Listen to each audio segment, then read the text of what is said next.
오늘 우리는 잠언서 19장의 말씀 중에서 6절과 7절의 말씀을 읽었습니다. 하지만 지난 시간에 말씀을 드린 것처럼 잠언서 19장 4절과 더불어서 함께 묵상하는 시간을 가지려고 합니다. 잠언서 19장 4절 말씀에는 재물은 많은 친구를 더하게 하나 가난한즉 친구가 끊어지느니라 말씀하고 있습니다. 재물이 있으면 친구들을 많이 둘 수 있겠는데 가난하면 그 친구들이 하나씩 둘씩 다 떨어져 나간다고 하는 이야기를 잠언서 19장 4절에서 말씀해 주고 있는 것이죠. 잠언서 19장 6절에서 다시 한번 보면 너그러운 사람에게는 은혜를 구하는 자가 많고 선물 주기를 좋아하는 자에게는 사람마다 친구가 되느니라 라고 말씀하고 있습니다. 사람들에게 선물을 주고 너그럽게 대하고 여유가 있어서 그래서 사람들에게 많은 것들을 베풀면 사람들이 친구가 되어주고 그 주변에 많은 사람들이 몰려들지만 인색하게 된다고 하면 사람들이 떨어져 나갈 수밖에 없다고 하는 것을 말씀해 주고 있는 것이죠.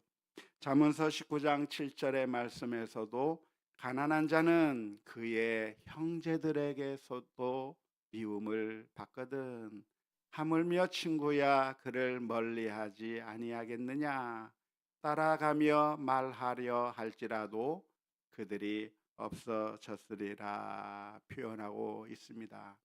우리가 인생을 살아가는 가운데 물질이 참 필요한 것이고 그래서 우리가 재물이 많으면 그러면 사람들이 환영하지만 그러나 가난하면 참 물질이 없으면 그러면 환영받지 못한다고 하는 이야기를 잠언서 19장 4절과 그리고 6절, 7절에서 말씀해 주고 있습니다.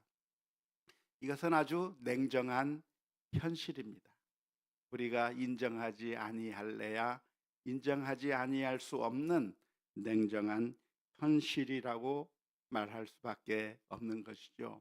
물질은 엄청난 파워가 있어서 사람들을 끌어 모으지만 그러나 그 물질이 없으면 사람들이 다 뿔뿔이 흩어져 버리는 것이고 부자에게는 재물이 많으면 사람들이 환영하지만 가난하면 환영받지 못하는 우리들의 삶의 현실을 아주 냉철하게 표현한 말씀이 오늘 잠언서의 말씀이라고 하겠습니다. 이러한 일은 비단 이 사회에서만이 아니라 교계의 현실도 역시 마찬가지입니다.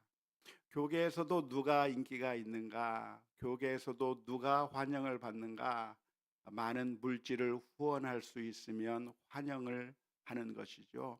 하지만 후원을 하지 못하는 재정적인 능력이 별로 없어서 후원을 잘 하지 못하게 되면 환영받지 못하게 되는 겁니다. 그래서 어떤 집회나 어떤 세미나나 어떤 일들이 있을 때 누가 환영해지고 누가 초대받을 수 있겠는가? 누가 강사로 잘 불림을 받게 되는가? 강사로 가면서 많은 물질적인 후원을 하는 사람이 환영받는 강사입니다. 가끔 제가 교단의 행사를 위해서 그리고 어, 이번 주에도 신학교에 가서 개강 세미나를 하고 왔는데요. 제가 이렇게 종종 초대를 받는 일이 있는데 여러분들이 생각하기에는 야 우리 목사님이 굉장히 훌륭하셔서 초대를 받는구나 라고 생각하셨나요? 사실은 그렇지 않습니다. 후원을 해준다고 하니까 불러주는 것이고 강사로 초대를 받으면 제가 대부분 다 거절할 수밖에 없는데 왜냐하면 강사를 초빙하는 것은 후원을 해달라고 하는 말과 똑같은 말이기 때문에 그렇습니다. 그래서 우리 교계의 현실도 어떠한가? 누가 환영을 받는가?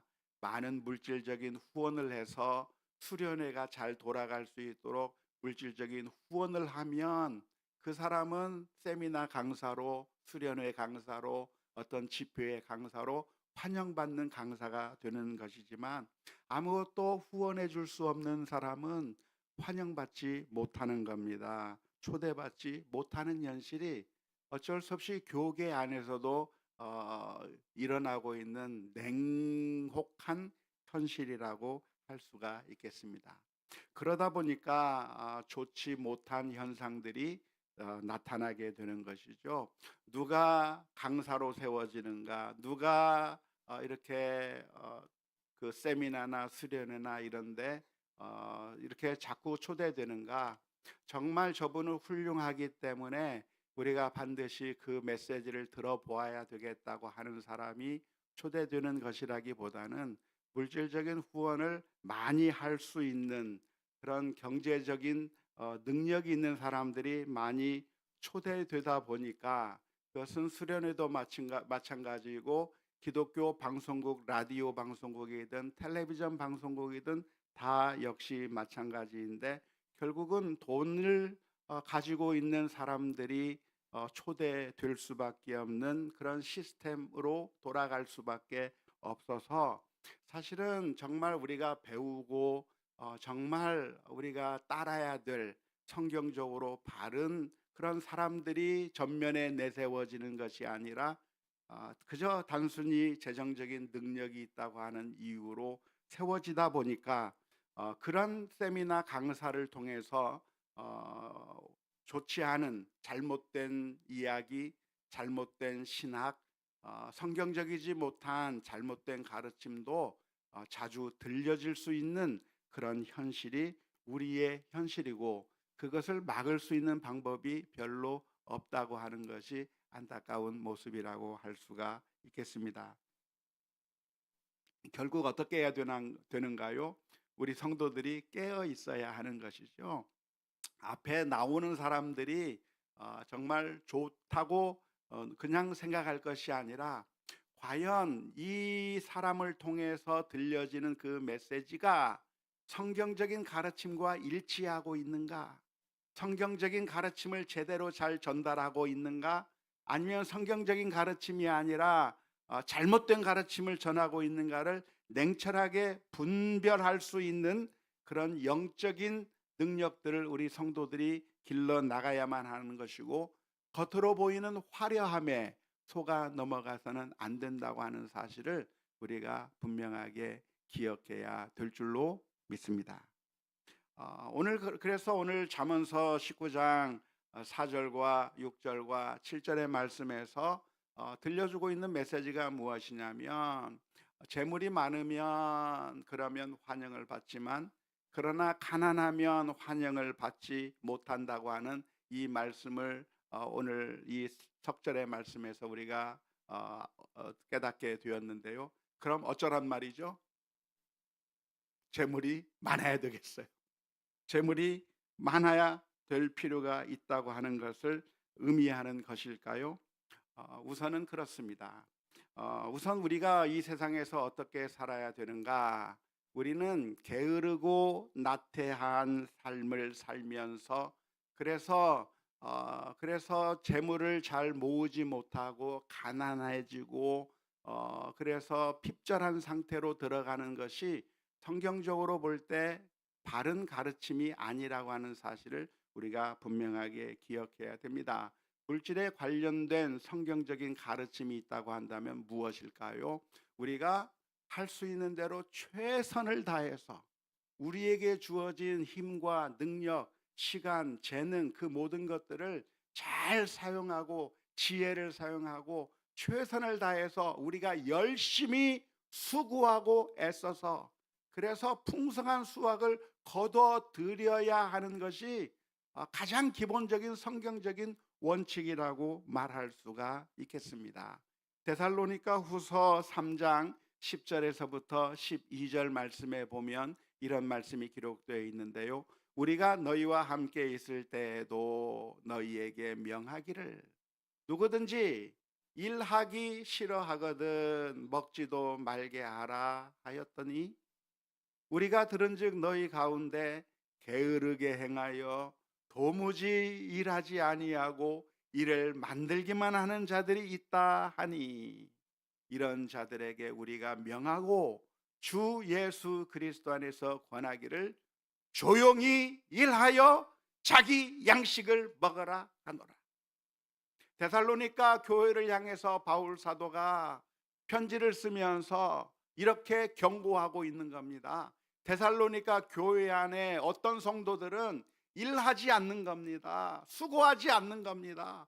그러면서 다른 사람들에게 빌붙어서 다른 사람들이 도와주는 것을 먹고, 그래서 다른 사람들에게 피해를 주는, 다른 사람들에게 돈을 빌리고 다른 사람들에게 것을 의존하면서 살아가는 그런 게으른 사람들이 데살로니가 교회 안에 있다고 하는 이야기를 들은 바울 사도는 이 데살로니가 후서를 쓰면서 권면하고 있는 겁니다. 너희는 일하라.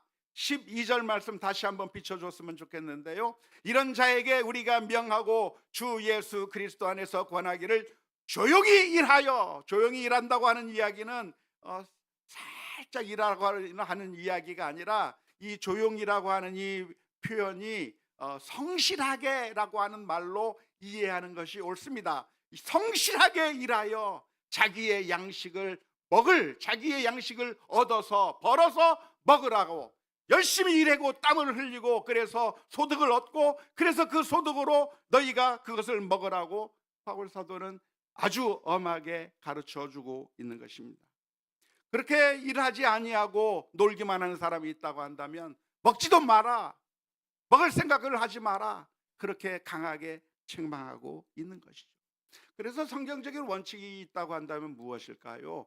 물질과 관련된 성경적인 가장 근본적인 원칙이 있다고 한다면, 우리가 수고하고 애쓰고 땀을 흘려서 우리가 물질을 얻어야 하는 것이고, 먹을 것을 얻고 우리가 쓸 것을 얻고 수고한 만큼 그래서 그것을 얻어야 한다고 하는 것이, 그게 성경적인 첫 번째 가르침이라고 할 수가 있겠습니다.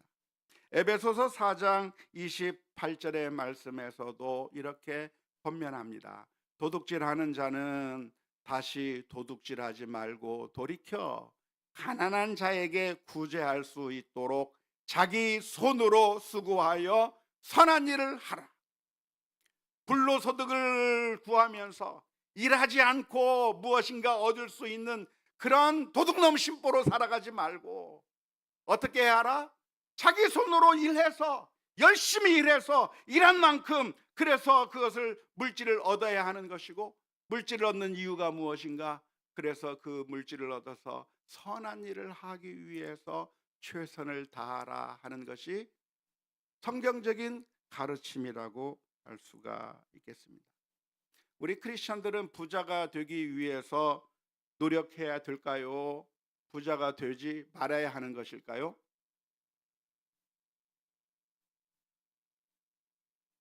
헷갈리시죠? 당연히 부자가 되기 위해서 최선의 노력을 해야 합니다. 오해하지 마십시오. 그러니까 돈이 우상이 되어도 좋다고 말씀드리는 것은 아닙니다. 예수님께서는 말씀하시기를 우리가 하나님과 돈을 겸하여 섬길 수 없다고 말씀해 주셨습니다. 마태복음 6장 24절의 말씀이죠. 한 사람이 두 주인을 섬기지 못할 것이니 혹 이를 미워하고 저를 사랑하거나 혹 이를 중히 여기고 저를 경히 여김이라. 너희가 하나님과 재물을 겸하여 섬기지 못하느니라 라고 말씀해 주셨습니다. 우리의 주인은 누군가? 이 세상에 태양이 두 개가 뜨지 않는 것처럼 우리의 주인은 하나밖에 없는 것인데, 하나님을 주인으로 섬기든지 돈을 주인으로 섬기든지 이게 둘 중에 하나만 섬기게 되는 것이지, 하나님과 돈을 동시에 주인으로 섬길 수 없다고 말씀해 주셨습니다. 그런데 이 예수님의 말씀은 그러니까 우리가 주님을 섬기기 위해서 돈을 다 내버려야 된다고 하는 그런 의미의 그런 말씀이 아닙니다. 하나님을 제대로 섬기려고 한다면 돈을 다 버려야 된다고 하는 그런 의미가 아니라 돈을 우상처럼 섬기지 말라고 하는 의미입니다. 돈을 우상처럼 섬긴다고 하는 것은 어떤 것을 의미하는 것일까요? 돈을 우상처럼 섬긴다고 하는 것은 돈을 좋아하면 안 된다고 하는 의미는 아닙니다. 돈을 좋아하면 돼요, 안 돼요? 좋아할 수 있어요. 좋은 거예요. 실은 나쁜 게 아닙니다. 여러분들의 자녀가 좋아요, 나빠요? 좋아요. 먹는 것이 좋아요, 나빠요? 좋아요. 돈도 좋아요. 좋아하는 것이 잘못되었다고 말씀드리는 것은 아닙니다. 하지만 언제 문제가 되는 것일까요? 돈이 문제가 되는 경우가 언제인가? 마치 이것과 마찬가지인데요. 먹는 것이 죄입니까? 잘못입니까? 잘못이 아니에요. 우리가 살아가면서 음식을 먹어야 하는 것이죠. 먹어야 하는 것이고 당연히 먹어야 우리가 일할 수 있기 때문에 먹는 것을 죄라고 말할 수는 없는 겁니다. 하지만 먹는 것이 죄가 되는 경우가 있어요. 언제 죄가 되는 것이죠? 내 것이 아니라 다른 사람 것을 훔쳐 먹으면 죄가 되는 거예요. 내 것이 아닌 다른 사람의 것을 빼앗아 먹으면 그 먹음이 죄가 되는 것이죠. 먹는 건 죄가 아닌데 먹기 위해서 다른 사람의 것을 훔치거나 빼앗으면 그게 죄가 되는 것과 마찬가지로 돈도 역시 마찬가지라고 말할 수 있습니다. 돈 좋아요. 좋은 겁니다. 능력이 있고 사용할 수 있고 유용하기 때문에 우리가 좋아할 수밖에 없는 것이죠. 그런데 그 돈이 좋아서 그 돈을 얻기 위해서 우리가 어떤 방법을 쓰는가? 사기를 쳐서 돈을 얻는다면 그것은 잘못이란 말이에요. 그것은 돈이 우상이 되었을 때 나타나는 현상이 사기를 쳐서 돈을 얻는 것입니다. 남의 돈을 그냥 편취하는 것, 도둑질하거나 꾸고서 갚지 않거나 남의 돈을 그냥 편취하는 그런 방법을 쓰는 것, 돈이 우상이 되었을 때 나타나는 현상이라고 할 수가 있겠습니다. 뇌물을 수취하는 것, 속임수로 돈을 버는 것, 잘못된 방법으로 돈을 버는 것, 그 모든 것들은 다 돈이 우상이 되었을 때 나타나는 현상이라고 할 수가 있겠습니다. 예수님께서 돈과 하나님을 겸하여 섬길 수 없다고 하는 이야기는 돈을 사랑하지 말라고 하는 그런 의미의 말씀이 아닙니다. 너희 자식과 너희 부모보다 하나님을 더 사랑하지 아니하면 내게 합당하지 아니하다고 하는 말씀이 우리 부모님과 자녀들을 전혀 사랑하지 않아야 된다고 하는 그런 의미의 말씀이 아닌 것과 마찬가지로 이 돈도 역시 우리가 좋아할 수 있고 하지만 그러나 그 돈이 너무 좋은 나머지, 스포츠가 너무 좋은 나머지, 우리 편이 이기는 것이 너무 좋은 나머지 반칙을 쓰고 그리고 심판에게 뇌물을 주며 그래서 잘못된 방식으로 경기를 한다고 한다면 그게 잘못된 것과 마찬가지로 돈을 우상으로 섬기는 경우는 언제인가? 돈을 우리가 버는데 잘못된 방식으로 하나님의 뜻에 어긋나는 방식으로 돈을 번다면 그 돈은 이미 우리들에게 우상이 된 것이나 다름이 없다고 하겠습니다. 한마디로 말해서 언제 돈이 우상이 되는가? 하나님의 뜻을 어기면서 돈을 벌려고 한다면 그것은 잘못된 것이고 우상이 된 것이라고 하겠습니다.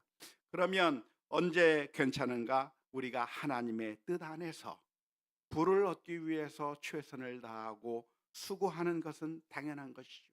농부가 많은 수확을 얻기 위해서 아침부터 나가서 씨를 뿌리고 밭을 메고 물을 주고 그리고 풀을 뽑고 온갖 여름 내내 수고를 한 다음에 그래서 많은 수확을 얻는 것, 그것은 복된 일이지 죄악이라고 말할 수가 없는 거예요.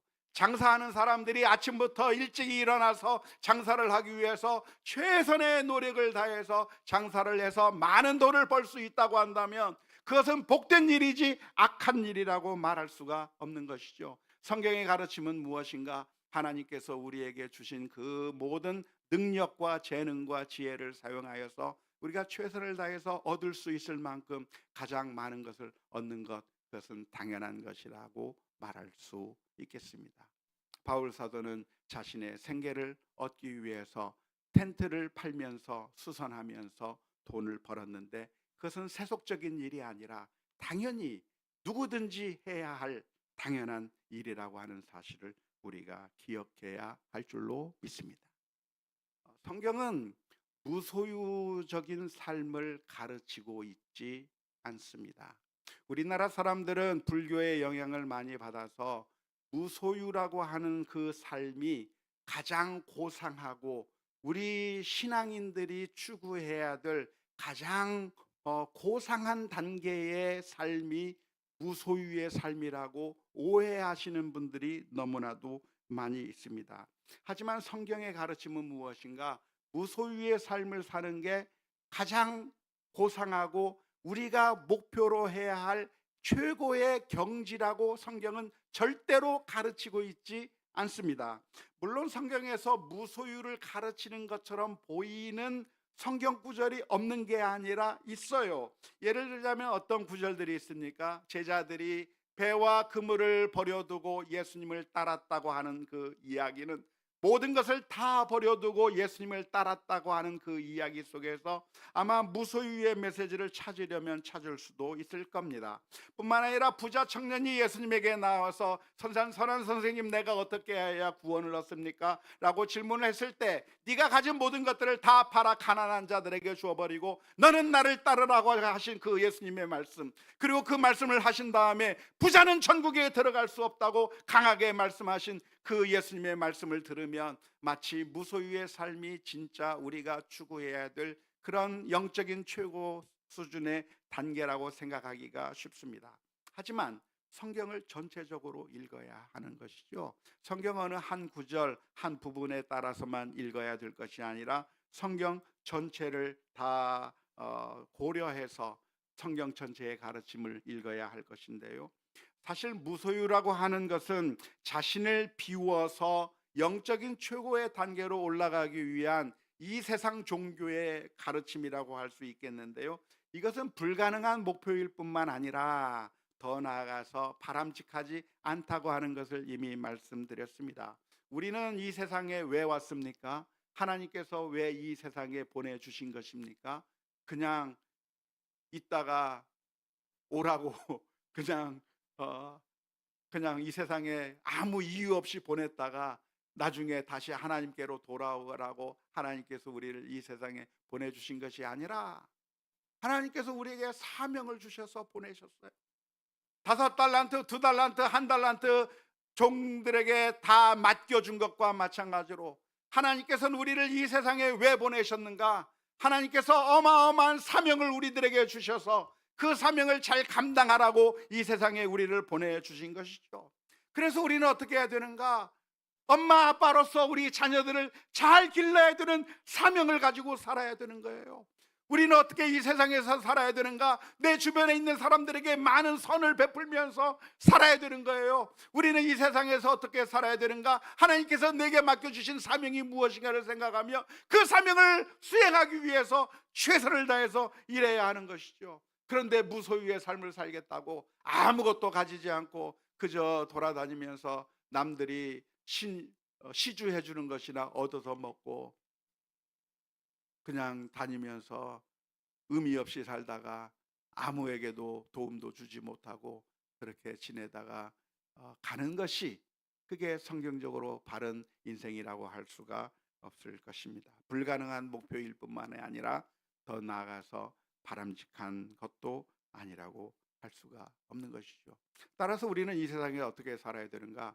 할 수 있는 대로 최선을 다해서 열심히 일해서, 그래서 부자가 될 수 있다고 한다면 부자가 되고, 아무튼 우리가 물질을 지혜롭게, 너희는 개미에게 가서 배우라고 하신 그 주님의 이 잠언서의 말씀을 가지고 개미에게 배워서 정말 내가 최선을 다해야 되겠구나, 잘 일하고 잘 저축하고 잘 투자하고 잘 해서 물질을 많이 얻으면, 그러면 부자가 되면 어떻게 되는가? 수많은 사람들이 어 환영하고 몰려들겠지만, 그러나 그러한 우리에게 주신 능력들을 다 외면해 버린 채 게으르고 책임감 없는 인생, 아무런 계획도 없이 살다가 아무렇게나 살다가 가난하게 되어서 아무도 나를 환영해 주지 않고 아무도 내게로 오지 않고 오히려 도망가 버리는 그런 인생을 살아갈 것이 아니라고 하는 이 잠언서의 교훈의 말씀을 우리가 분명하게 기억할 수 있기를 주님의 이름으로 축원합니다. 문제가 생겼어요. 근데 지금 우리가 부자예요, 부자가 아니에요? 노력했는데 부자가 안 됐어요.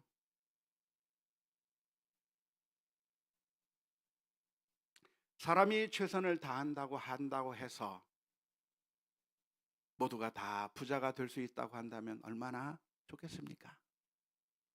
하지만 안타깝게도 꼭 그런 결과를 얻게 되는 것은 아닙니다. 사실 가난한 사람들은 왜 가난한가? 게을러서 가난한 것 같지는 않아요. 보면 정말 열심히 살아요. 정말 부지런히 살아요.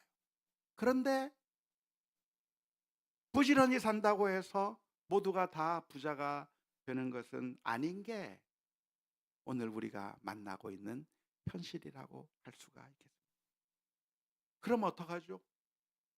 우리가 부자가 아닌데, 그래서 다 나를 환영하지 않고 다 나를 떠나가 버리면 어떡하죠? 이런 비참한 인생이 내가 되어버렸나? 나는 돈도 없고 나는 가난하고 큰일 났다. 아무도 나를 환영하지 않는가? 그렇게 아마 절망적으로 느끼시는 분들이 있을 수 있을 것 같습니다. 그런데 오늘 잠언서 19장 6절 말씀에 보면 이렇게 기록하고 있습니다. 너그러운 사람에게는 은혜를 구하는 자가 많고 선물 주기를 좋아하는 사람에게는 사람마다 친구가 되느니라.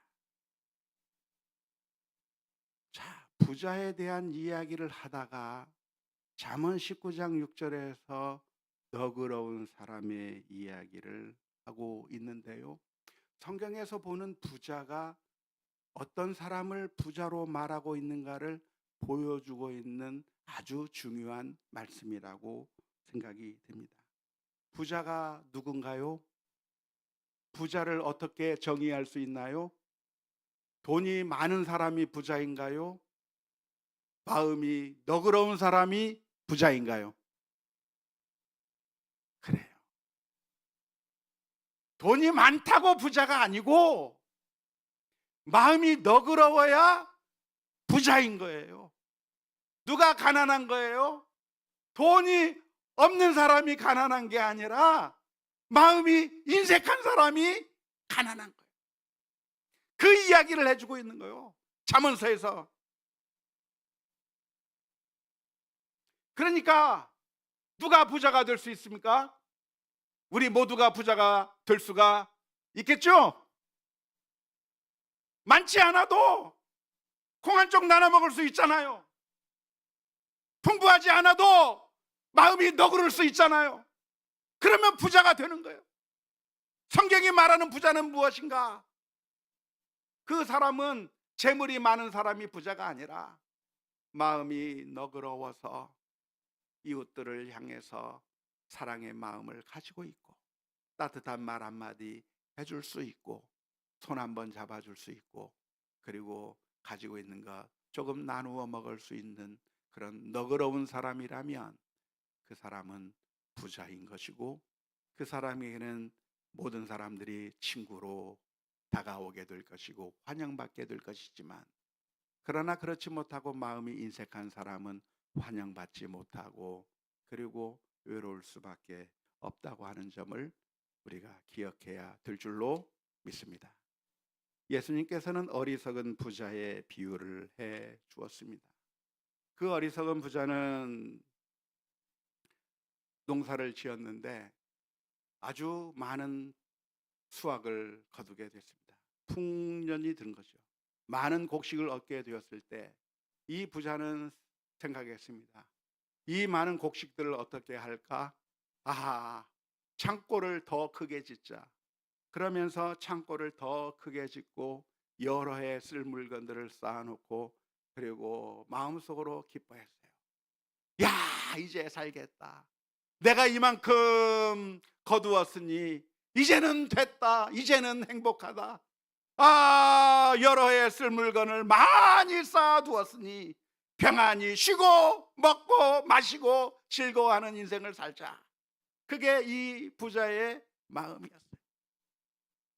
하지만 그 부자를 향해서 주님께서 해주시는 말씀이 무엇입니까?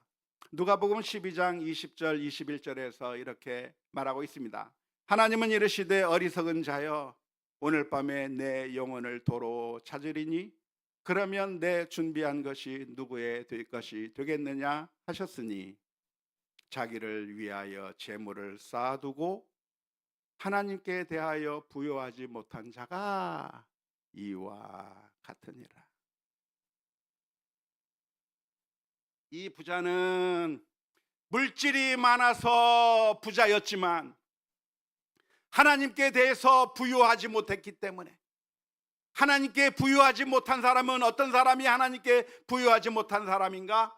이웃에게 부요하지 못한 사람이 하나님께 부요하지 못한 사람이고, 그 사람은 아무리 많은 물질을 가졌지만 그 사람은 부자가 아니라, 그 사람은 너그러운 사람이 아니라 인색한 사람이고, 그 사람은 부자가 아니라 가난한 사람일 수밖에 없다고 하는 것을 이 예수님의 말씀 가운데서 이해할 필요가 있겠습니다. 우리는 어떻게 부자가 될 수가 있겠는가? 다 부자가 될 수 있는 거예요. 우리가 돈이 많이 얻어서 부자가 아니라 우리의 마음 가운데 하나님의 사랑을 생각하고 너그러움을 우리가 장착할 수만 있다면, 하나님을 향하여, 우리 이웃을 향하여, 내 주변의 사람들을 향하여 너그러움을 장착할 수 있다면, 그게 부자가 되는 길이라고 하는 사실을 믿을 수 있기를 주님의 이름으로 축원합니다. 우리 옆 사람에게 한번 권면하면서 축복합시다. 부자가 되십시오. 기분이 좋습니까? 부자가 돼야 돼요. 인색할 게 아니라 너그러워져야 돼요. 왜 우리는 너그러워져야 됩니까? 왜 우리는 부자가 되어야 됩니까? 왜요? 환영받기 위해서? 그래야 사람들이 나를 환영해주고 나를 친구 삼아주고 나를 환영해 주니까요? 그게 아니고, 그건 결과이지 이유는 아닙니다. 우리가 부자가 되어야 될 이유, 마음이 너그러워질 이유가 무엇일까요? 그 이유는 단 하나예요. 하나님께서 우리를 향해서 부자가 되어 주셨기 때문에, 하나님께서 우리에게 인색하지 않으셨어요. 우리가 죄인 되었을 때, 우리가 죽게 되었을 때, 망하게 되었을 때 인색하게 우리를 내팽개쳐 버린 것이 아니라, 하나님께서는 그 마음을 여셔서 너그럽게 자신이 가지고 있는 가장 고귀한 선물, 하나밖에 없는 그 아들을 우리 위해서 기꺼이 내어주신 그 너그러우신 하나님, 하나님의 그 놀라운 사랑을 우리가 받은 거예요. 로마서 10장 12절의 말씀에서 유대인이나 헬라인이나 차별이 없음이라 한 분이신 주께서 모든 사람의 주가 되사 그를 부르는 모든 사람에게 부요하시도다. 하나님이 어떤 하나님이신가? 우리를 향해서 인색하신 하나님이 아니라 부요하신 하나님,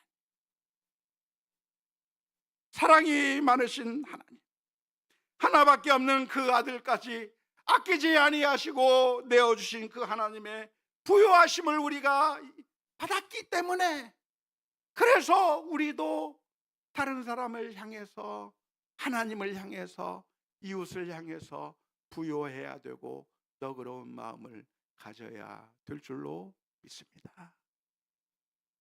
우리의 삶 가운데서 매 순간순간마다 하나님 앞에 엎드려 기도하십시다. 주여, 저희들도 부자가 되게 해 주옵소서.